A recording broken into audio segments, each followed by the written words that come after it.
राजकोट शहर दिन में जितना शांत और सामान्य लगता था, रात में उतना ही रहस्यमयी हो जाता था। खासकर शहर के बाहरी इलाके, जहां पुराने पेड़, सुनसान सड़कें और अधूरी इमारतें एक अजीब सन्नाटा पैदा करती थीं।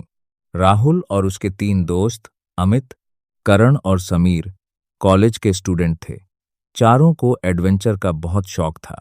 एक रात उन्होंने प्लान बनाया कि वो शहर के बाहर वाले पुराने मोरबी रोड पर ड्राइव के लिए जाएंगे।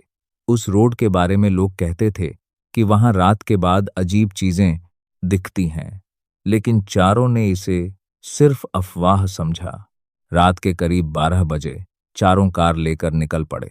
सर्द हवा चल रही थी और सड़क लगभग खाली थी। दूर दूर तक सिर्फ स्ट्रीट लाइट्स की हल्की रोशनी और पेड़ों की परछाइयां दिख रही थीं। भाई, यहीं कहीं वो जगह है जहां लोगों ने छलावा देखने की बात कही थी, अमित ने हंसते हुए कहा। अरे छोड़ना, ये सब कहानियां होती हैं, राहुल ने गाड़ी तेज करते हुए जवाब दिया। तभी अचानक सड़क के बीचों बीच एक सफेद कपड़ों में खड़ी लड़की दिखाई दी। राहुल ने तुरंत ब्रेक मारा। कार चीखती हुई रुकी। ये यहां क्या कर रही है? करण की आवाज कांपने लगी। लड़की बिल्कुल स्थिर खड़ी थी।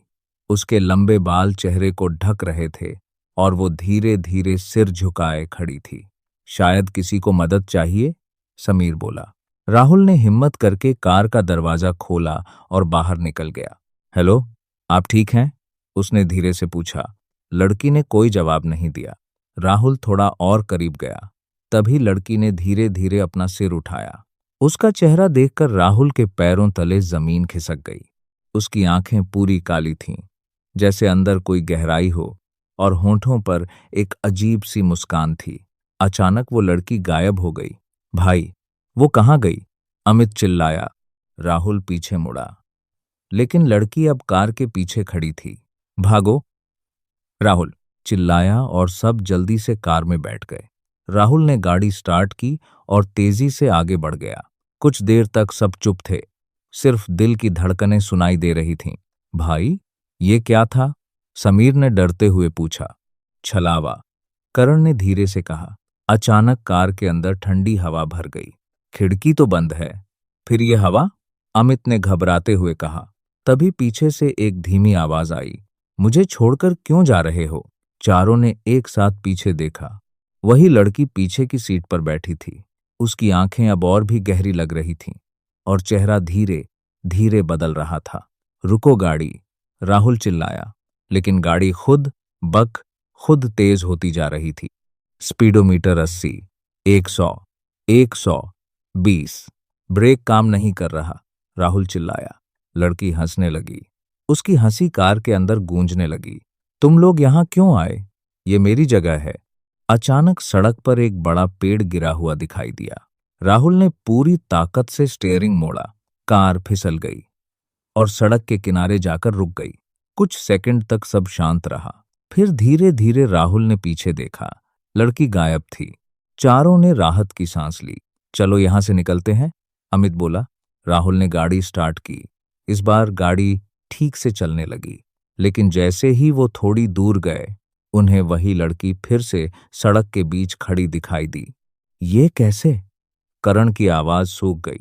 इस बार लड़की ने सीधे उनकी तरफ देखा और अपना हाथ उठाकर इशारा किया। रुको। राहुल ने गाड़ी नहीं रोकी, लेकिन अचानक गाड़ी अपने आप रुक गई। इंजन बंद हो गया। सन्नाटा। लड़की धीरे धीरे उनकी तरफ बढ़ने लगी। हर कदम के साथ उसकी चाल अजीब होती जा रही थी, जैसे वो इंसान नहीं थी। उसके पैर उल्टे थे। मत देखो, मत देखो। समीर ने आंखें बंद कर लीं। लड़की कार के पास आ गई और खिड़की पर थप थपाने लगी। दरवाजा खोलो। कोई कुछ नहीं बोला। तभी अचानक आर का दरवाजा खुद खुल गया। लड़की अंदर बैठ गई। इस बार उसका चेहरा पूरी तरह बदल चुका था। आंखों से काला पानी बह रहा था और आवाज भारी हो गई थी। तुम लोग अब नहीं जा सकते, राहुल ने हिम्मत जुटाकर पूछा। तुम क्या चाहती हो? लड़की कुछ सेकंड चुप रही, फिर बोली, मुझे यहां छोड़ा गया था, मरने के लिए। चारों चुप हो गए। जो भी यहां आता है, उसे मैं जाने नहीं देती। अचानक कार के बाहर कई परछाइयां दिखने लगीं। जैसे कोई और भी वहां मौजूद हो। ये कौन है? अमित ने कांपते हुए पूछा। लड़की हंसी। ये सब मेरे जैसे हैं। अब चारों तरफ से आवाजें आने लगीं। फुसफुसाहट, रोने की आवाज, चीखें। राहुल ने एक आखिरी कोशिश की। उसने गाड़ी स्टार्ट की और इस बार गाड़ी चल पड़ी। भागो! उसने चिल्लाया। गाड़ी तेजी से आगे बढ़ी। पीछे की आवाजें धीरे धीरे खत्म होने लगीं। कुछ देर बाद वो शहर के अंदर पहुंच गए। सबने राहत की सांस ली। हम बच गए, करण बोला। लेकिन तभी रियर व्यू मिरर में राहुल ने देखा। वही लड़की अभी भी पीछे बैठी थी और इस बार वो मुस्कुरा रही थी। मैं अब तुम्हारे साथ हूं। अचानक राहुल का ध्यान भटक गया।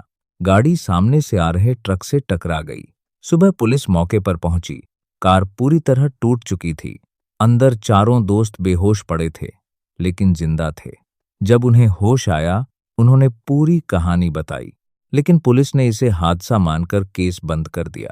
कुछ दिनों बाद राहुल अकेला अपने कमरे में बैठा था। रात के 2 बजे थे। अचानक कमरे में ठंडी हवा चली। लाइट अपने आप बंद हो गई और एक आवाज आई, तुम मुझे भूल गए क्या? राहुल ने धीरे धीरे पीछे मुड़कर देखा। वही लड़की उसके पीछे खड़ी थी। इस बार वो और भी करीब थी। अब तुम कहीं नहीं जा सकते। और फिर राहुल की चीख पूरे कमरे में गूंज उठी। उसके बाद राहुल कभी नहीं दिखा।